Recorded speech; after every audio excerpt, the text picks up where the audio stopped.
నరేష్ అంటేనే అల్లరి, అల్లరి అంటేనే కామెడీ, కామెడీలో ఇంక మీరు పెట్టింది పేరు. ఎందుకు ఈ మధ్యన ఈ కాన్సెప్ట్ ఓరియంటెడ్ ఈ సబ్జెక్ట్ అంటే పరిణామాలు అలా దారితీసాయా, మీరు సబ్జెక్ట్స్ అలా చూజ్ లేదండి. చేసుకున్నారా? అంటే 2002లో స్టార్ట్ చేశాను కెరియర్. బట్ గోయింగ్ గుడ్ అండి. వరుసగా చాలా సినిమాలు చేశాను. ఒక సంవత్సరం 6 సినిమాలు 8 సినిమాలు అలా రిలీజ్లు కూడా ఉన్నాయండి. బట్ 2015 నుంచి 19 I had a very bad phase of my career. అంటే కామెడీ సినిమాలు నాకు ఏదైతే అల్లరి మీరు అన్నారు చూడండి, నరేష్ అంటే నరేష్ సినిమా అంటే కామెడీ అనుకున్నాం, అది వర్కౌట్ అవ్వట్లేదు. ఏ సినిమా చేసినా వర్కౌట్ అవుతుంది. కొత్తగా ప్రయత్నం చేసాం, లడ్డు బాబుని చేసాం, యాక్షన్ 3D అని చేస్తాం, ఏవి వర్కౌట్ అవ్వట్లేదు. ఆ పాయింట్ ఆఫ్ టైంలో దెన్ ఐ థాట్ అంటే probably because I been doing the same thing over and over. అంటే 2 సంవత్సరానికి అదే చేస్తున్నప్పటికీ ఎక్కడో తెలియకుండా ఆడియన్స్ కూడా ఓకే ఇది కామెడీ తప్ప ఇంకేమి చేయడం మొనాటిని వచ్చింది అది. సో నేను మిస్టేక్ ఏం చేశాను నాకు ఏదైనా ఐ షుడ్ హావ్ డన్ అండి. ఇప్పుడు సీరియస్ సినిమాలు ఇప్పుడు కాకుండా నేను మహర్షి తర్వాత నాందితో స్టార్ట్ చేశాను. నేను అసలు ఎప్పుడు అంటే నేను అంటే అంటారు చూడండి, అంటారు ఎవ్రీథింగ్ అసలు ముందు బిగినింగ్ ఆఫ్ ద నా కెరియర్లో అసలు నేను దేనికి ఇంకా హీరోగా సెట్ అవుతానా, యాక్సెప్ట్ చేస్తారా లేదన్న టైంలో ప్రాణం అలాంటి సినిమాలు చేస్తాను నేను. అలాంటి సినిమాలు చాలా అప్పుడు అది టూ ఎర్లీ అయిపోయింది. దాని తర్వాత గమ్యము లేకపోతే శంభో శంభో ఆడిన తర్వాత ఐ షుడ్ హావ్ డన్ అండి. అంటే కామెడీ సినిమాలతో పాటు I should have balanced it అండి. నేను అంతసేపు నాకేమైపోయింది సుడిగాడి ఇవన్నీ హిట్ అయ్యేటప్పుడు ఆడియన్స్ అప్పుడు ప్రతి ఒక్కరండి అంటే ఎవరు వచ్చినా ఏమండి కామెడీ వదలొద్దు, కామెడీ వదలొద్దు, కామెడీ మీ స్ట్రెంత్, కామెడీ మీ స్ట్రెంత్, డిస్ట్రిబ్యూటర్స్ కానీ నుంచి ప్రొడ్యూసర్స్ కానీ నుంచి ప్రతి ఒక్కరు వెల్ విషర్స్ కానివ్వండి, థియేటర్ మన ఇండస్ట్రీలో ఉన్న ఆర్టిస్టులు కానివ్వండి, లేకపోతే టెక్నీషియన్స్ కానివ్వండి, డైరెక్టర్స్ కానీ రైటర్స్ కానీ అన్నీ చెప్పేటప్పటికి మనకి ఏమవుతుందంటే okay this is what they are expecting from me అని దాని మీద వెళ్ళానండి.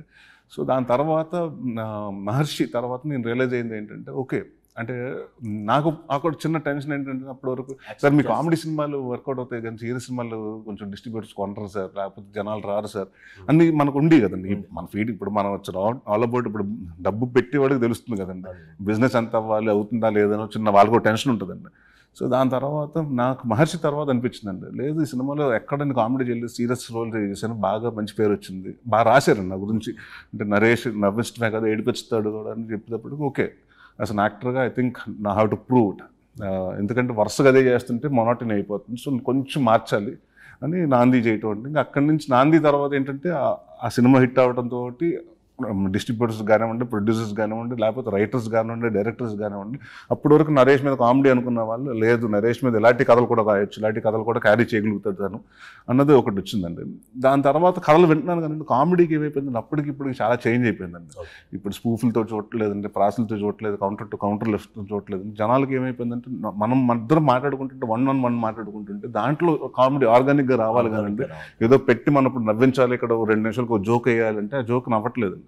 సో ఆడియన్స్ మోర్ ఇప్పుడు వాళ్ళకి ఏంటంటే ఆర్గానిక్ కామెడీ అంటే ఏది బూత్ లేకుండా, లేకపోతే డబుల్ మీనింగ్ డైలాగ్ లేకుండానండి, లేకపోతే ఇలాంటి స్పూఫులు లేకుండా క్లీన్గా ఉండే కామెడీ అండి కావాలనుకుంటున్నారు. సో అలాంటి కథలు వింటా వచ్చానండి. సో అంత ఎక్సైటింగ్గా కూడా అనిపించలేదు నాకు, ఎందుకంటే ఎక్కడో తెలియకుండా గాలి సీన్ ఇన్ఫ్లుయెన్స్లో రాసుకున్న క్యారెక్టర్లు కొన్ని అండ్ వేరే పాత సినిమాల ఇన్ఫ్లుయెన్స్ ఇప్పుడు బెండప్పర్ ఇన్ఫ్లుయెన్స్ అయ్యి అలాంటి క్యారెక్టర్ రాసుకుందాం, లేకపోతే దాన్ని షేడ్స్లో ఉండే క్యారెక్టర్ దగ్గర అయిపోతున్నాయండి. సో అందుకని అవన్నీ కొంచెం కాదు, కొంచెం కొత్తగా చేయాలి. ఎందుకంటే ఎవ్రీ 10 yearsకి మారిపోతున్నారు, ఆడియన్స్ మారిపోతున్నారు, మనం కూడా అప్డేట్ అవుతూ ఉండాలండి.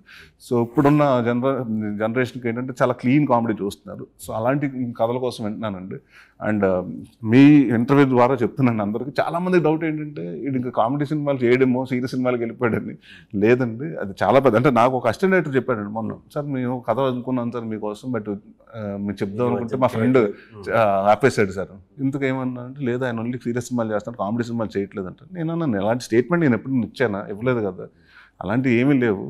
అసలు యాక్టర్గా అన్నీ చేయాలి, కామెడీ చేయాలి, సీరియస్ సినిమాలు చేయాలి, రకరకాల డ్రామా సినిమాలు చేయాలి, సెంటిమెంట్ సినిమాలు చేయాలి, రకరకాలు ఉంటాయి. అంటే అందుకని ఇప్పుడు చాలా వింటున్నానండి. దాని తర్వాత ఈ మధ్యకాలంలో ఇప్పుడు నేను పల్లె రైల్వే కాలనీ ఉంది, దాని తర్వాత నాకు ఆల్కహాల్ రిలీజ్ ఉంది, దాని తర్వాత 2 కామెడీ సినిమాలేనండి. మళ్ళీ మీరు అంటే చాలా గ్యాప్ రావడంతో కూడా ఏమవుతుందంటేనండి ఇప్పుడు అది ప్రాబ్లం ఏమవుతుందంటే నార్మల్ సినిమా చేస్తే ప్రాబ్లం లేదండి, కామెడీ సినిమా చేసేటప్పుడు మళ్ళీ కామెడీ వస్తుందంటే ఎక్స్పెక్టేషన్ ఒకటి ఉంటుందండి. సో డెఫినెట్గా ఆ ఎక్స్పెక్టేషన్ తగ్గకూడదు, రీచ్ అవ్వాలన్నది కాన్షియస్ డిసిషన్ తోటి I been waiting for right script అండి. అలా కుదిరినాయి, మంచి స్క్రిప్ట్లు 2 కుదిరినాయండి. నెక్స్ట్ 2 కామెడీ ఉంటాయి. ఓకే, ఈ రైల్వే కాలనీలో మీ క్యారెక్టర్ ఎలా ఉండబోతుంది?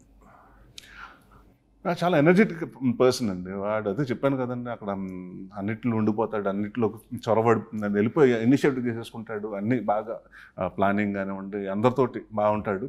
సో వాడికి అంటే very careless and care free అండి. వాళ్ళు ఇప్పుడు రెగ్యులర్గా లేకటం, పొద్దున్న వెళ్ళటం, ఓకే అన్న దగ్గరికి వెళ్ళటం, అన్నీ చేయటం, అక్కడ అన్న ఏదైనా పనులు చెప్తే చేసేసి రావటం, చిన్న పార్టీ చేసుకుంటాం, ఇలాంటివి ఉంటుంది. ఇలాంటి లైఫ్ అప్ సైడ్ డౌన్ అవుతుందండి ఒక సిచ్యువేషన్ వచ్చిన తర్వాత. ఆ సిచ్యువేషన్ తర్వాత అంత ఫన్గా అంత హ్యాపీగా ఉన్నవాడు కూడా చాలా అంటే ఒక సీరియస్గా టర్న్ అయ్యి ఇంకా అక్కడి నుంచి హౌ ఈ థింగ్స్ అంటే ఇది ఎలాగా ఒక్కొక్కటి పజిల్ని ఎలా అన్టై చేసుకుంటూ వెళ్ళాడు అన్నది కథ ఉంటుందండి.